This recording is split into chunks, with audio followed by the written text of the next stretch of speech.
O'Block, who buried her son in November 2020, who has stood in front of cameras with tears streaming down her face talking about the violence that took him. That same woman just got caught on footage in Chicago, posted up with people that the internet immediately identified as gangster disciples. The Ops. The same side of Chicago that Vaughn spent his entire career beefing with. The same gang structure that O'Block has been at war with since before Vaughn ever picked up a microphone. And the internet did not just react. It erupted. How does the mother of one of O'Block's most loyal soldiers end up at a gathering full of GDs? How does the woman who watched her son die over Chicago street politics end up in the same room, allegedly laughing, allegedly celebrating, with the exact faction that her son's entire legacy was built in opposition to? And here is the question that nobody in these comment sections has been brave enough to ask directly. Was this the first time? Or was this footage simply the first time somebody had a camera? Because here is what makes this situation different from every other viral moment involving Vaughn's family. This footage did not surface randomly. According to sources close to the situation, it dropped at a very specific moment, right as the conversation around Lil Durk's August 25th federal trial was heating up, right as OTF's internal circle was allegedly fracturing under federal pressure, and right as the question of who is actually holding Vaughn's legacy together was becoming impossible to ignore. Tasha Bennett has now spoken. And what she said does not calm anything down. Stay right here. Because her explanation raises more questions than it answers. And one of those questions connects directly to something Vaughn allegedly knew about his own family before he ever set foot in Atlanta. To understand exactly why this footage broke the internet the way it did, you need to understand what O'Block actually is and what it has always represented. Because this is not just a zip code and it is not just a music scene. O'Block is the 6400s. A stretch of Parkway Gardens on the south side of Chicago that has been affiliated with the Black Disciples since before King Vaughn was born. The Black Disciples and the Gangster Disciples are not just rival gangs. They are two sides of a split that has been producing bodies on the streets of Chicago for over 5 decades, a war that traces back to the 1960s fracture of the Black Gangster Disciple Nation, when Larry Hoover took the Gangster Disciples in one direction and Jerome Freeman took the Black Disciples in another. That split created a generational blood feud that is not theoretical, not historical, and not symbolic. It is real, it is active, and it has claimed thousands of lives across the south side of Chicago over 50 years of documented violence. King Vaughn was not just a rapper from O'Block. He was a Black disciple. His whole identity, his music, his stories, his street credibility, the reason 3 million people were streaming his music within weeks of his death, was rooted in that specific world, that specific war, and that specific loyalty. When you listen to his catalog, you are not listening to fiction. You are listening to a documented account of what it meant to grow up in O'Block, to survive in that world, and to watch people die in a war that had nothing to do with rap and everything to do with geography and allegiance. So when footage surfaced, real documented viral footage that has now been viewed by hundreds of thousands of people across YouTube, Instagram, and Twitter, showing King Vaughn's mother, Tasha Bennett, in the company of individuals that social media users immediately and loudly identified as gangster disciples, the reaction was not just shock. It was something deeper than shock. It was the specific kind of pain that comes when something that was supposed to be sacred turns out to be complicated in ways that nobody was prepared for. And here is where it gets interesting. Because the footage did not just show Tasha Bennett in the background of some random gathering. According to people who analyzed the clips frame by frame across social media, the footage allegedly showed her actively socializing, dancing, posing, laughing, in an environment where multiple individuals with alleged GD affiliation were visibly present. Not standing on opposite sides of a room. Not a coincidental overlap at a public event. Sources who commented on the footage from within Chicago described the energy as one of comfort, of familiarity, of people who allegedly knew each other well enough that there was no tension in the space at all. And that last detail, the alleged absence of tension, is what reportedly sent the most chilling signal through the people who grew up understanding what O'Block's relationship with the GDs has always meant. This is the part that nobody is talking about in the surface-level coverage of this story. Because the question is not just whether Tasha Bennett was photographed near people with GD ties. The question is what that alleged comfort and familiarity implies about a timeline that stretches back much further than this footage. According to multiple sources who claim proximity to Chicago street politics, The relationship allegedly visible in that footage is not the kind of dynamic that develops overnight. People from opposing sides of a decades-long war do not allegedly laugh and celebrate together at a social event without a history behind that comfort. Without conversations that happened away from cameras. Without a relationship that was allegedly built over time, intentionally, in spaces that were specifically chosen because they were away from the people who would have had the most to say about it. And now stay right here because this is where it connects to something that people who followed Vaughn closely have been quietly discussing since before this footage ever dropped. According to sources close to King Vaughn's inner circle during the last year of his life, Vaughn had allegedly begun to notice things about the people around him that he could not fully explain. Multiple people who were reportedly in Vaughn's circle during 2019 and 2020 have described, in separate conversations across different platforms and different time periods, a version of Vaughn who was increasingly guarded, not about external threats, but about internal ones. A Vaughn who was allegedly questioning loyalties that he had previously never had reason to question. Sources have described alleged conversations where Vaughn expressed unease about information moving in directions it should not have been moving. About situations developing that suggested someone close to him was allegedly operating on more than one side of certain dynamics. Those alleged observations were never specific enough in the public record to point in a clear direction. Until now. Because the footage of Tasha Bennett with alleged GD members is, according to sources who have been watching the situation develop, allegedly not the first data point in that particular story. It is reportedly the first one that became undeniable because it was captured on video and distributed publicly. And the people who have been sitting on the earlier data points are now allegedly asking each other, in private conversations, whether the time has finally come to say what they have allegedly known for a while. But here is what makes the timing of this footage specifically devastating, and this is the part that nobody who covered this story initially stopped to calculate. The footage surfaced in late 2025, going into 2026. The same window in which Lil Durk's federal murder-for-hire trial was confirmed for August 25, 2026. The same window in which 3 of Durk's OTF co-defendants filed motions to sever their trials from his, signaling alleged fractures in the alliance that has surrounded OTF's legal defense. The same window in which Quando Rondo, the man whose circle was present in Atlanta the night Vaughn died, is counting down the days to his reportedly scheduled December 30th release from federal custody. These are not random, overlapping coincidences. According to sources who follow the intersection of Chicago street politics and federal legal proceedings, every single one of those developments is allegedly being watched by the same people, in the same rooms, with the same understanding that the landscape of this entire situation is shifting simultaneously from multiple directions. And Tasha Bennett's footage dropped directly into the middle of all of it. When the internet erupted, the initial reaction was predictable. Fans of Vaughn expressing heartbreak, disbelief, anger.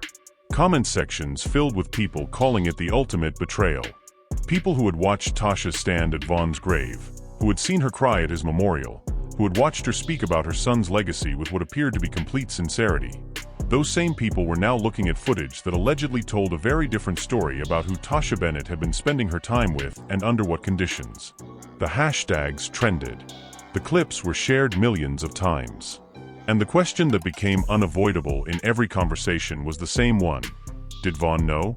Did King Vaughn know that his own mother allegedly had connections to the very faction that O'Block had been at war with his entire life? And here is the part that sources close to the situation allege is the most painful detail in this entire story. According to people who were reportedly in conversations with Vaughn during the final months of his life, the answer to that question is allegedly yes. Not fully. Not completely, but reportedly enough. Enough that it was allegedly part of the internal unease that multiple sources have described Vaughn expressing in the period before Atlanta. Enough that when Vaughn allegedly spoke to people he trusted about noticing that certain information was moving in directions it should not have been moving, the allegedly uncomfortable possibility that sources now describe is that he may have been, without fully naming it, circling around the specific dynamic that this footage has now made undeniable to the public. Sources who claim proximity to those final conversations have described Vaughn as a young man who loved his family deeply and completely, and who was simultaneously allegedly beginning to grapple with information about that family that was difficult to reconcile with that love. A man who was allegedly trying to figure out how to hold both truths at the same time, in a world where there was no safe or clean way to do that. And that is where Tasha's footage ends one chapter of this story and opens another one entirely. Because when Tasha Bennett finally responded to the backlash, and she did respond, after the footage had already reached a level of circulation that made silence impossible, what she said was not what anyone expected. It was not a denial. It was not an apology. And it was not the kind of explanation that closes a conversation. According to reports circulating across multiple platforms that covered her response, Tasha allegedly addressed the situation in a way that sources described as calm in a way that felt rehearsed. She reportedly said, according to accounts of her statement, that she is a grown woman who makes her own decisions, that her son's legacy is not diminished by who she chooses to be around, and that the people pointing fingers at her have no idea what she has been through or what she has had to navigate since losing Vaughn. Sources who were monitoring the response described the comment section reaction to that statement as immediate and divided. Some people defending her right to live her life, others interpreting her refusal to directly address the GD connection as an admission that there was nothing innocent about what that footage showed. But here is where it gets interesting. Because what Tasha allegedly did not say in that statement is as significant as what she did say. She did not deny knowing the individuals in the footage. She did not deny the alleged GD affiliation that social media identified. She did not say the people in that footage were strangers, or acquaintances, or people she had accidentally ended up near at a public event. She addressed the backlash without addressing the substance. And in Chicago, where the language of street politics has its own grammar, where what you do not say communicates as loudly as what you do, that specific kind of non-denial was allegedly received by people who understand that world as confirmation of everything the footage suggested. Sources from within Chicago's South Side who spoke on condition of anonymity described the reaction among people close to O'Block's legacy as quiet devastation, a phrase one source used that reportedly circulated through multiple conversations in the days following Tasha's statement. Not rage. Not public confrontation. Quiet devastation. Which, according to anyone who understands that world, is arguably more serious than rage. Because rage is reactive. Quiet devastation is a reckoning that people take time to sit with before they decide what to do next. Now here is the twist that reframes everything you have heard so far. According to sources who claim to have knowledge of the situation that extends beyond what has been reported publicly, the alleged GD connections visible in that footage are not Tasha Bennett's alone. Reportedly, there are people who have alleged knowledge of a broader dynamic in which individuals close to King Von's family, not just Tasha, have allegedly had navigated relationships across what should have been an impenetrable line, and have done so reportedly for longer than most of Von's fanbase would be comfortable hearing. One source, speaking with deliberate vagueness about specifics while being clear about the general shape of what they were describing, allegedly said something to the effect of, and this is being framed as a second-hand speculative account, not a verified statement. Von's situation in those final months was never just about an outside beef. There was allegedly something closer to home that he was trying to figure out without burning everything down. That alleged framing, trying to figure something out without burning everything down, is the sentence that sources close to this story keep returning to when they talk about where Von's head was in the weeks before he flew to Atlanta on November 5, 2020. And this is the part that nobody is talking about in connection to the federal case that is building toward August 25th. Because if Tasha Bennett's alleged connections to individuals affiliated with the gangster disciples represent something that goes back further than this viral footage, and if those alleged connections are part of the internal dynamics that King Von was allegedly wrestling with in his final months, then the question of what the federal government may or may not know about those connections, in the context of a case that is allegedly about establishing patterns of behavior, patterns of alleged organization, and patterns of alleged information flow within and around the circles connected to Lil Durk, is a question that legal observers following this case have allegedly begun to ask each other in very quiet terms. Stay right here, because this is where the story stops being about social media drama and starts being about something with consequences that none of the people involved have fully processed yet. The gangster disciples do not just exist in Chicago. This is documented and verified. The Chicago Sun-Times reported, in the days following King Von's death in November 2020, that the Chicago-based gangster disciples are also active in Atlanta, the same city, the same streets, the same geography where Vaughn was shot and killed outside an Atlanta hookah lounge. Federal authorities confirmed at that time that GD activity in Atlanta was significant and organized. Quando Rondo, the rapper whose circle was present at that hookah lounge on the night of November 6th, 2020, is from Savannah, Georgia. His alleged gang connections have been discussed and documented across multiple platforms and legal proceedings. Lul Tim, the man who was physically present that night and who was charged with Vaughn's murder before those charges were dropped in August 2023. The man who walked free while Vaughn's family watched with a specific and documented kind of grief, operated within a network of relationships that allegedly extended across geographic lines in ways that the surface-level narrative of a random club confrontation has never fully accounted for. And here is what they allegedly did not want you to find out. According to sources who claim proximity to multiple sides of the story, the question that has allegedly been circulating in the most private conversations among people who were close to both Vaughn's world and to the broader Chicago landscape is whether the night in Atlanta was as spontaneous as the official narrative has always suggested. The documented facts are that Vaughn and his crew were at the Monaco Hookah Lounge, that Quando Rondo's crew was also there, that a confrontation began in the parking lot, that gunfire erupted, that Vaughn was shot multiple times and did not survive. Those facts are not in dispute. What is allegedly in dispute, in conversations that sources describe as happening behind closed doors, away from cameras and microphones, is whether the presence of both groups at the same location at the same time was entirely coincidental, or whether there was allegedly prior knowledge on at least one side of that confrontation about where the other side would be that night. And if there was prior knowledge, if someone allegedly knew that Vaughn's crew was going to be at that specific location on that specific night, then the question of how that information allegedly traveled, and who allegedly provided it, and from what side of what relationship it allegedly came, is the question that connects everything in this story into a single devastating line. Tasha Bennett's footage did not create that question. It allegedly confirmed that the question was always more complicated than the public was ever allowed to understand. Because here is where this entire story arrives at its most uncomfortable destination. The viral footage of Vaughn's mother with alleged GD members was treated publicly as a shocking, isolated revelation. A betrayal. A one-time thing that the internet stumbled onto and then reacted to with a predictable mixture of outrage and grief. But sources who claim to have been watching these dynamics for years allege that what the internet saw in that footage was not a revelation. It was reportedly confirmation. Confirmation of a dynamic that people close to Vaughn allegedly knew existed, allegedly warned Vaughn about in terms that were indirect enough to preserve certain relationships, and allegedly watched Vaughn struggle within the months before Atlanta. Sources describe a situation where the people who had information were allegedly caught between love for Vaughn and loyalty to dynamics that predated Vaughn and that did not disappear when Vaughn became famous. A situation where allegedly nobody with full knowledge was in a position to simply say what they knew out loud, because saying it out loud would have allegedly required burning connections that multiple people were not willing to burn. And now those connections are burning anyway. Not because someone chose to light the fire, but because the footage surfaced. Because the internet does not forget.